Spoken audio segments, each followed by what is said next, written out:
Viral ngayon mga ka-DJ sa social media, Kaloy. Sa wakas sinagot ng lahat ng paratang ng ina niya sa kanya at sa girlfriend niya. Narito nga mga ka-DJ ang actual video na ikakagulat nyo dahil ang dami-dami niyang binulgar. May mga gusto lang po akong i-clarify doon sa mga interviews at mga sagot ng nanay ko po sa mga interviews niya po. Unang-una po yung 70K na incentives po na sinasabi niya from World Championships 2021 po. Unang-una po 2022 po yun. At hindi lang po 70K yung na-receive ko po doon. Alam ko 6 digits po yun dahil dalawa po yung nakuha kong medalya. After nun, mga bandang December, umuwi ako sa Pilipinas. Nakikita kami ng mama ko. At hindi niya sa akin sinasabi na na-receive niya na pala yung incentives ko from World Championships. Hindi ko pa po malalaman na na-receive niya na po yung incentives ko kung hindi ko pa po hinanap. Never ko na po na-receive yung incentives ko po na yun. At never ko na rin naman po na hiningi yun sa kanila. Binigay ko na at wala na po yun sa akin. Ang sa akin lang naman, gusto ko malaman kung saan napunta yung incentives ko po na yun. Yung principle po kasi dito wala po sa liit o laki ng amount po na incentives po na ginalaw niya, kundi po sa pagtago at paggalaw niya nang wala ko pong consent, yung pinapoint ko po sa kanya. At yung about sa red flag daw po si Chloe na sinabi ng mama ko, hinusgahan niya po agad si Chloe sa pananamit at sa pag-akto po niya. Magkaiba po ng kinalakihan. Unang-una, lumaki si Chloe sa Australia. At ayun yung nakagisnay niyang culture. At ibang-iba po talaga sa Pilipinas kung paano tayo gumalaw, magsalita o manamit po. At yung about po sa yung mauubos po yung anak ko, nasabi po ng mama ko. Unang-una po si Chloe po may sarili po siyang income. Lahat po ng nakikita niyong gamit o yung pag-travel niya kung saan-saan po. Galing po yun sa pinagpaguran niya po. At bakit naman po ako mauubos? Gaya nga po ng sinabi ko, si Chloe po may sarili po siyang income and lahat po ng bank account ko po nasa mama ko po.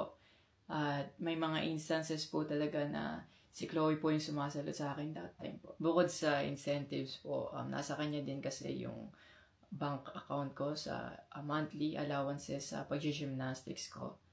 And nung nakuha ko na yung bank account ko po na yun, doon ko po nalaman na inuubos niya po yung laman nun. And nasa akin po yung mga bank statement ng withdrawal po na ginagawa niya po. Sabi niya pa nagsimula daw yung hindi namin pagkakaintindihan dahil kay Chloe daw po. Opo, totoo po yun. Dahil ever since unang-una pa lang, ayaw niya na kay Chloe kahit hindi niya pa po nakikita or nakikilala in person. And mas nagkalabuan po kami nung naglagay po ako ng boundaries sa relationship ko. Kasi pinaglaban ko po si Chloe dahil gusto ko po siya. Yung about sa training camp na kinikwento niya na si Chloe dapat wala na daw doon, sabi ng former coach ko pagdating nung dalawang magte-training camp doon. Usually, kapag magte-training camp kami, palaging naka-hotel. And miscommunicated yon na doon pala sila sa akin na mag-i-stay. Hindi rin totoo na pagpunta nila doon, nung dalawang bata, dapat wala na si Chloe kasi sabay-sabay silang pumunta doon. Actually, nagulat pa yung former coach ko kasi nandun si Chloe. Minelcome naman namin sila talaga. Nag-prepare kami para sa kanila. So, hindi ko alam kung bakit ganun yung mga sinasabi niya. At yung sinasabi niya po na yung dalawang bata po dahil si Chloe andun, yung nakabalandra daw yung puwet po. Bilang nakakatandang kapatid po, bilang boyfriend ni Chloe po at bilang ate at kuya po, kami po aalagaan po namin sila. Hindi namin po gagawin yung mga iniisip niya na ganon ang dumi niya mag-isip at hindi appropriate yon para sa akin at disrespectful yon actually sa akin and kay Chloe po. And yung sinasabi niya na so dapat wala daw pong outsider or guest po doon sa apartment ko po. Di din po yung totoo kasi wala naman pong naka-indicate or nakalagay sa contract na bawal yung guest or outsider sa loob po ng apartment po. And actually, invited po si Chloe ng former coach ko from Japan nung SEA Games pa lang po sa Vietnam. So, sinabihan kami na invite mo na lang si Chloe sa Japan and dun kayo mag-hangout. Sabi niya pa na feeling niya daw nilalayo ako ni Chloe sa kanila. Unang-una po yun, months before nun, kasi uuwi ako parang 3 days yun. Sinabihan ko na sila na mag-i-spend time ako kay Chloe. Nagpunta kami sa Baguio. Sinama ko si Chloe. Nag-spend time kami.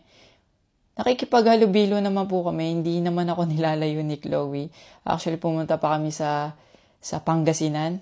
Like, po kami doon. Parang meet and greet. Yeah. Tapos after nun, nagpunta tayo ng Baguio.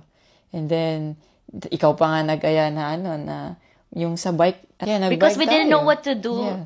after nung kumain because they were like, oh, what do we do? I was like, oh, let's go sa Burnham Park Yeah. so that we can take the little kids to go biking. Yeah. So I'll just attach a screenshot of me saying sorry at that time if they felt left out when we were all hanging out sa Baguio. So you guys can just pause and read. Actually, nagkita po yung mama ko and yung family ni Chloe twice po. And then, yun, nag-usap po sila. In the last resort, my family made a group chat Yeah. na kasama everybody involved because my family wanted to address kung ano yung issues ni mom mo towards me. Yeah, kasi marami na siyang pinapost. Yeah, madami na siyang pinapost. And even though my family knew na madami na siyang pinapost, my family still welcomed them, treated them with respect, and with no judgment na pinaringgan nila yung side ng mom mo, what she had to say about me and our relationship.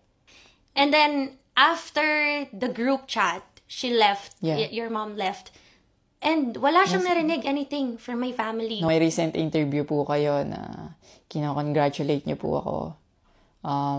Kung genuine po talaga kayo, maraming salamat po. Ina-acknowledge ko po yung pagka-congratulate niyo sa akin.